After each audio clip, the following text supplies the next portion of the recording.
செய்திகள். சென்னையில் 5 பேர் சுட்டுக் கொல்லப்பட்ட சம்பவத்தில் போலீசாரின் முரண்பட்ட தகவல்கள். பீகார் முதல்வர் நிதிஷ்குமார் குற்றச்சாட்டு.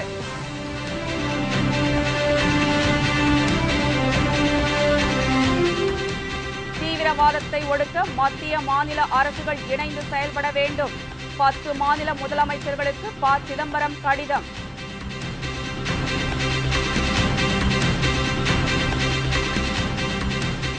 குமரி மாவட்ட மீனவர்கள் சுட்டுக் கொல்லப்பட்ட விவகாரம். இத்தாலிய கப்பலில் சிறப்பு புலனாய்வு போலீசார் இன்று ஆய்வு.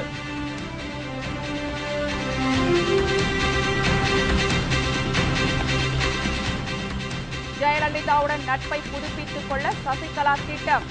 பெங்களூர் சிறப்பு நீதிமன்றத்தில் ஜெயலலிதாவிற்கு ஆதரவாக வாக்குமூலம்.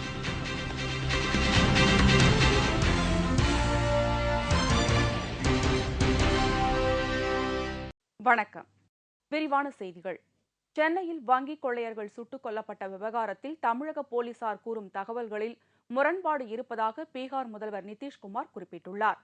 சென்னை வேளச்சேரியில் வங்கி கொள்ளையர்கள் சுட்டுக் கொல்லப்பட்ட விவகாரம் நாடு முழுவதும் பலத்த அதிர்ச்சியை ஏற்படுத்தியுள்ளது.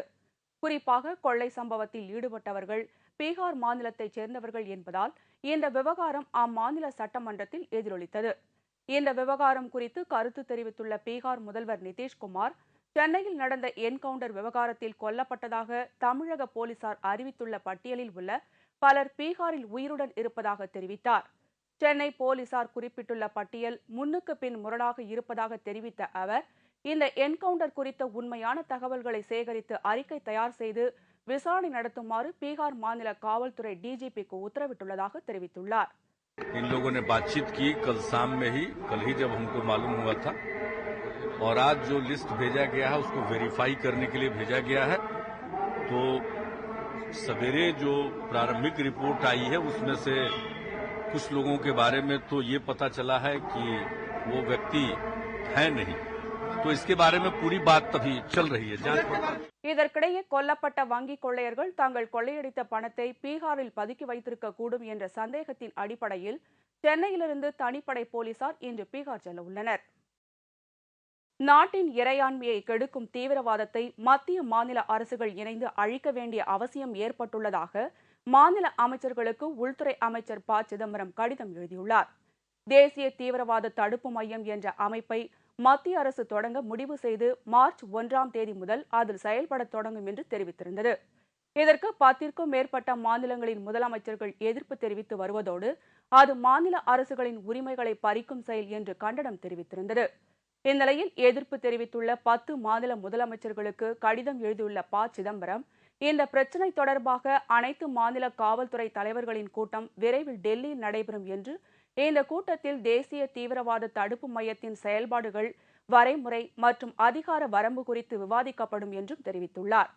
மேலும் தீவிரவாதத்தை ஒழிப்பது மத்திய மாநில அரசுகளின் கடமை என்று தெரிவித்துள்ள அவர், இந்த விவகாரத்தில் மத்திய அரசு மாநில அரசுகளுடன் இணைந்து செயல்பட தயாராக இருப்பதாகவும் குறிப்பிட்டுள்ளார். குமரி மாவட்ட மீனவர்கள் 2 பேர் சுட்டுக் கொல்லப்பட்டது தொடர்பாக இத்தாலிய கப்பலில் சிறப்பு புலனாய்வு அதிகாரிகள் இன்று சோதனை மேற்கொள்கிறார்கள். கேரள மாநிலம் கொல்லம் அருகே அரபிக்கடலில் மீன்பிடித்துக் கொண்டிருந்த தமிழக மீனவர்கள் 2 வரை அவ்வழியாக வந்த இத்தாலிய சரக்கு கப்பலின் அதிகாரிகள் சுட்டுக் கொன்றனர். கடந்த 15ஆம் தேதி நடந்த இந்த சம்பவத்தில் தொடர்புடைய கப்பல் பாதுகாவலர்கள் 2 வரை கேரள போலீசார் கைது செய்து போலீஸ் காவலில் வைத்து விசாரித்து வருகின்றனர். மார்ச் 1ஆம் தேதி வரை அவர்களை காவலில் வைக்க நீதிமன்றம் உத்தரவிட்டுள்ளது. இந்நிலையில் இந்த வழக்கு விசாரணையில் இத்தாலிய அதிகாரிகளையும் அனுமதிக்க கோரி இத்தாலிய அரசு கொல்லம் நீதிமன்றத்தில் மனு தாக்கல் செய்தது. அதனை ஏற்றுக்கொண்ட நீதிபதிகள் கேரள போலீசார் நடத்தும் விசாரணையின் போது இத்தாலிய அதிகாரிகள் 2 பங்கேற்பதற்கு அனுமதி வழங்கியுள்ளனர். அதன்படி இந்த வழக்கு விசாரணையின் போது இத்தாலிய ராணுவ அதிகாரிகள் 2 கலந்து கொள்கின்றனர். இதற்கிடையே இத்தாலிய கப்பலில் கைப்பற்றப்பட்டுள்ள துப்பாக்கிகள் மற்றும் ஆயுதங்களை சிறப்பு புலனாய்வுத்துறை அதிகாரிகள் 2 இத்தாலிய அதிகாரிகள் முன்னிலையில் ஆய்வு செய்து விசாரணை நடத்த உள்ளனர். இந்த விசாரணை குறித்த விவரங்களை இத்தாலிய அதிகாரிகள் தங்கள் நாட்டு அரசிற்கு தெரிவிக்க உள்ளனர். கொச்சி மாநகர காவல்துறை ஆணையர் அஜித் குமார் இத்தகவலை தெரிவித்தார். The court has given permission. The court said that the search, seizure and examination shall be conducted in the presence of 2 identified and notified officers from the Italian side. As of based on that court order, the embassy officials here has conveyed the matter to the government. They have nominated 2 officers. இதற்கிடையே 25 லட்சம் ரூபாய் வைப்பு தொகையை அளித்த பின்னர் இத்தாலிய கப்பலை விடுவிக்கலாம் என்று தனி நீதிபதி உத்தரவு பிறப்பித்ததற்கு எதிர்ப்பு தெரிவித்து கொல்லப்பட்ட மீனவர் செபாஸ்டியனின் மனைவி கேரள உயர்நீதிமன்றத்தில் மேல்முறையீடு தாக்கல் செய்துள்ளார். இதையடுத்து வரும் திங்கட்கிழமை வரை கப்பலை முடக்கி வைக்க நீதிமன்றம் உத்தரவு பிறப்பித்துள்ளது. முதல்வர் ஜெயலலிதாவுடனான தனது நட்பை மீண்டும் புதுப்பித்துக் கொள்ள சசிகலா பல்வேறு முயற்சிகளில் ஈடுபட்டு வருகிறார். அதிமுகவில் அசைக்க முடியாத சக்தியாக இருந்தவர் சசிகலா.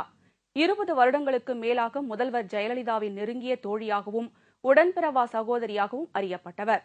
கட்சி மட்டுமன்றி ஆட்சி அதிகாரத்திலும் இவரது தலையீடு அதிகம் இருந்ததாக கூறப்பட்ட போதிலும் சசிகலா மீதான எந்த ஒரு நடவடிக்கையும் ஜெயலலிதா எடுக்கவில்லை.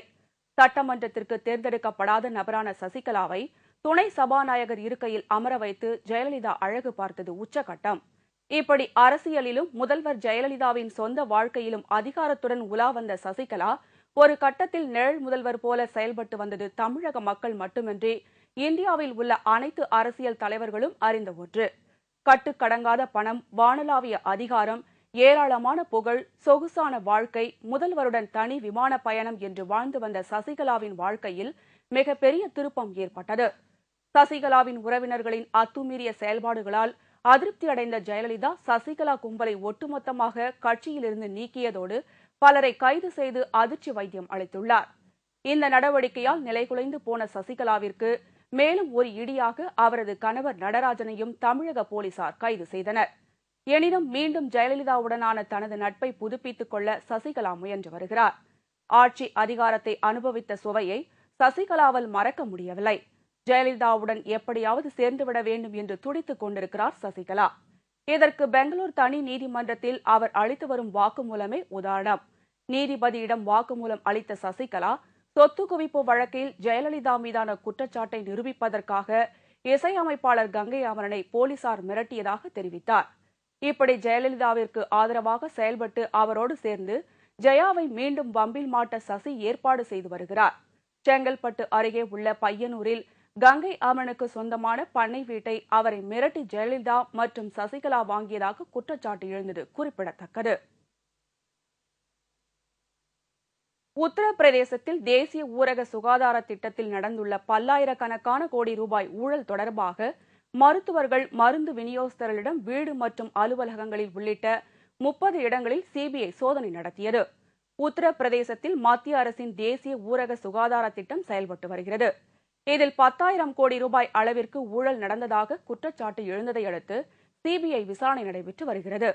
இது தொடர்பாக பல வழக்குகள் பதிவு செய்யப்பட்டுள்ள நிலையில் சிபிஐயை சேர்ந்த 30 தனிப்படை அதிகாரிகள் உத்தரப்பிரதேச தலைநகர் லக்னோ, வாரணாசி, தியோரியா உள்ளிட்ட 22 மாவட்டங்களில் சோதனை நடத்தினர்.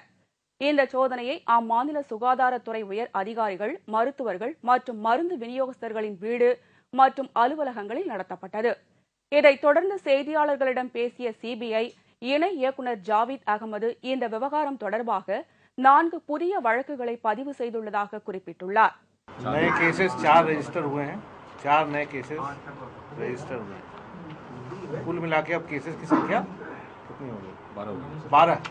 अब 12 हो गई। इन 4 को मिला करके संख्या 8 और 4 12।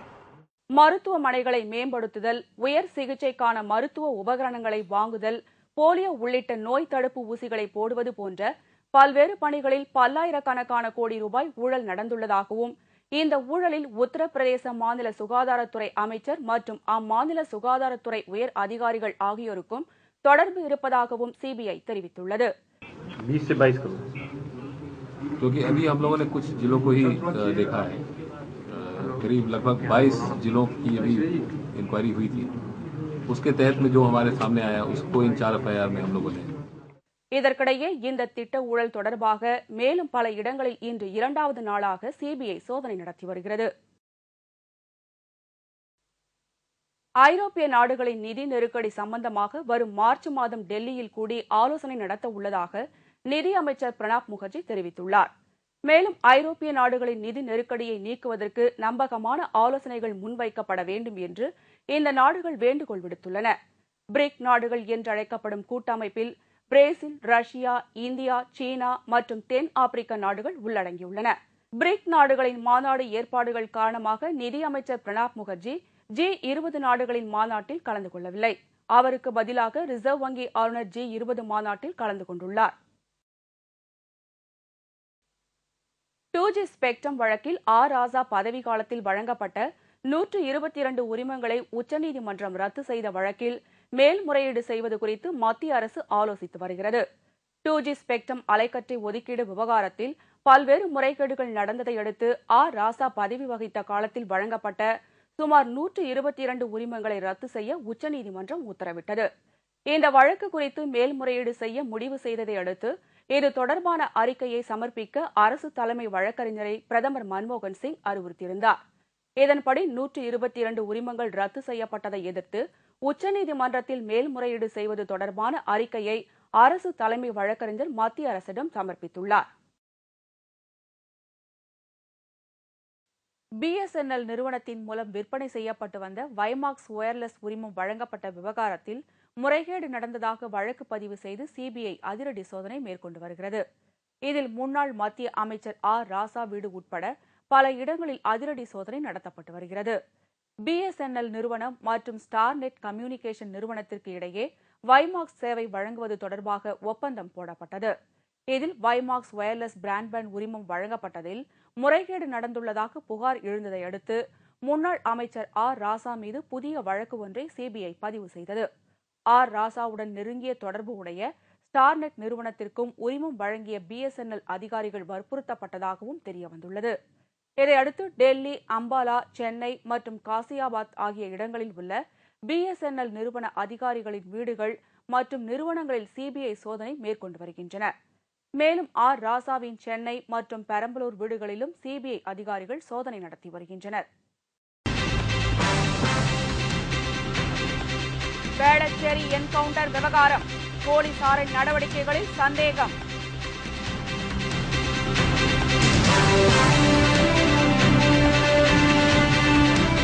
தேசிய தீவிரவாத தடுப்பு மையத்தை தடை செய்ய கோரும் வழக்கு தள்ளுபடி செய்தது சென்னை உயர்நீதிமன்றம். மற்றும் பல செய்திகள் விளம்பர இடைவேளைக்கு பிறகு.